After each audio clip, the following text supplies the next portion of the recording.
Magandang araw po, welcome po sa aking channel, Nov9 TV. Patalasasan po, meron po ba kayong mga properties na napapabayaan or non-performing assets? Plan nyo ibenta, pero wala kayong oras sa pagbibenta nito. Kung ito'y pagkakatiwala nyo po sa amin, tawag lang po kayo sa aking numero. Usap po tayo, gawan ko po ng video for free. Yes, libre po. Wala po kayong babayaran. Tutulungan pa namin kayong mabenta ang inyong property. Kami na po bala sa marketing, sa boosting or paid ads. Even sa tripping, hindi na po kayo mapapagod sa pag-entertain ng mga buyers. Kami na po bala sa lahat. Tawag lang po kayo.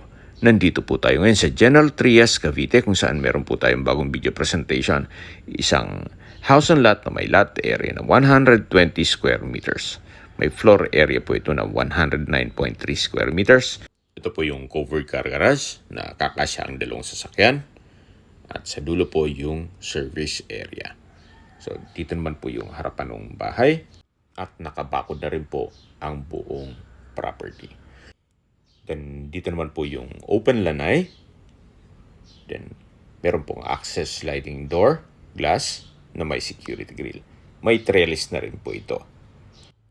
Then sa dulo po, matatanaw nyo naman yung access door papunta sa service area. Dito po sa harapan ng bahay, naka-tile flooring na rin. At ito po yung main door. Kung saan ito ay solid wood. Then dito po yung living area o salas. Matatanaw nyo po sa dulo yung glass door na papunta sa open lanay. Ito naman po yung stairs papunta sa mga kwarto. At dito naman po yung dining area na malaki naman po ang spasyo nito.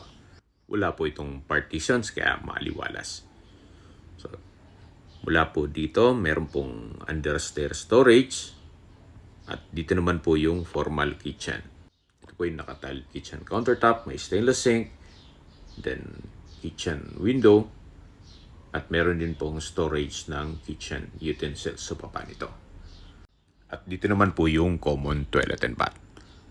Ito po yung may stainless sink, water closet, naka-tile bathroom wall, may shower, at may bathroom window. Okay, labas po tayo para check natin ibang parte nitong bahay. So, mula po dito sa kusina, ito po yung dining area. Then, yan po yung main door. Ito po yung salas. At sa gilid nito yung open lanay. Then, ito pong hagdan, meron pong staircase window. Samahan niyo po ako, akyat po tayo.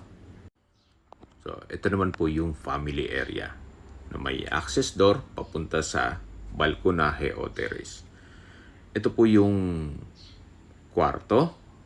Actually, dalawang kwarto po ito. Tinanggal lang yung partition dito sa gitna.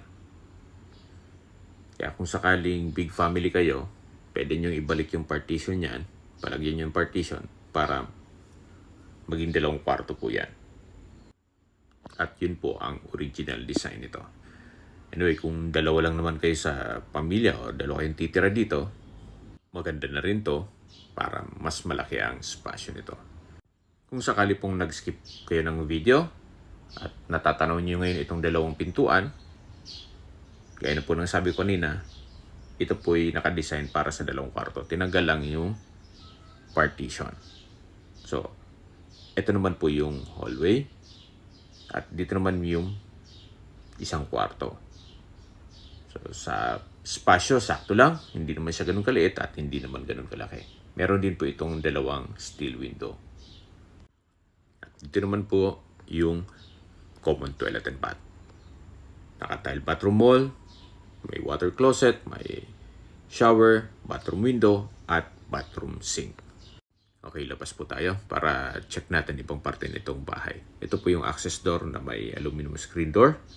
Then, wooden door na rin. At ito naman po yung balkonahe o terrace. Although nasa ibang bansa po si owner, ito pong property ay well-maintained. Makikita niyo po yung walling, walang krahang dinding, sa pintura, maayos. Kaya ito po'y ready for occupancy. Kung sakali pong ma-acquire nyo ito, kayo na lang po ang kulang at ang gamit nyo. Yan po yung harapan ng bahay kung saan dyan tayo galing kanina. ito po'y nasa main road. Malawak po ang daan, two-way cemented road, at napakaliwalas po ng lugar.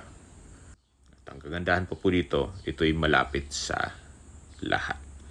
Mamaya po pag-usapan natin yan sa distance, location, at travel time. Pagpasok nyo po, ito po yung mga kwarto. At sa dulo po yung common toilet and bath. Meron pong staircase window. Pulido po ang pagkapintura o pagkapalitada. At mula po dito, matatanaw nyo naman yung living area o salas. Then, yung open lanay sa gilid nito. Naka-premium tiles po ang flooring. At dito naman po yung dining area. Dito naman po yung side ng kitchen. At meron pong access door papunta dito sa service area o dirty kitchen. Ito po yung naka-tile kitchen countertop. May stainless sink. Then meron pong access door papunta naman sa lanay. Yung side na yon. At dito naman po sa kabila ay yung covered car garage. Then sa dulo po yung main gate. Okay, habang naglilibot po tayo, summarize ko lang po sa mga nag-skip ng video.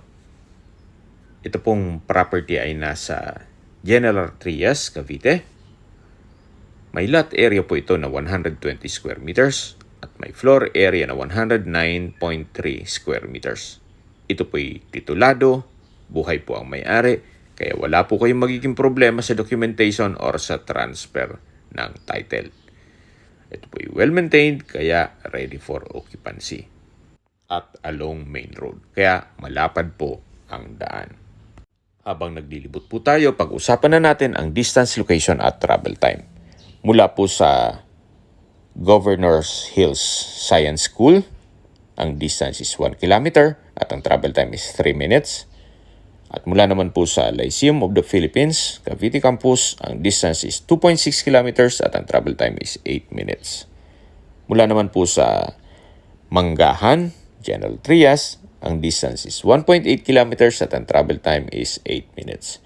Sa Manggahan po ay kumpleto na rin kaya ng public market, groceries, convenience store, remittance center, banks, restaurants, at iba pang business establishments. At mula naman po sa Gentry Medical Center Hospital, ang distance is 2.7 kilometers at ang travel time is 7 minutes. Ito po yung laging binabanggit sa aking video na dapat nyo i-consider sa paghanap ng property, yung meron pong malapit na hospital. Hindi ko naman po sinasabing sakitin kayo, yan naman po for emergency purpose lang naman. At mula naman po sa First Cavite Industrial Estate o FCIE, ang distance is 6.7 kilometers at ang travel time is 16 minutes.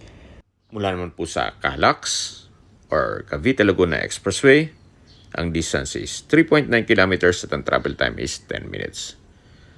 At mula naman po sa SM at Robinsons Palapala, ang distance is 7.8 kilometers at ang travel time is 7 minutes.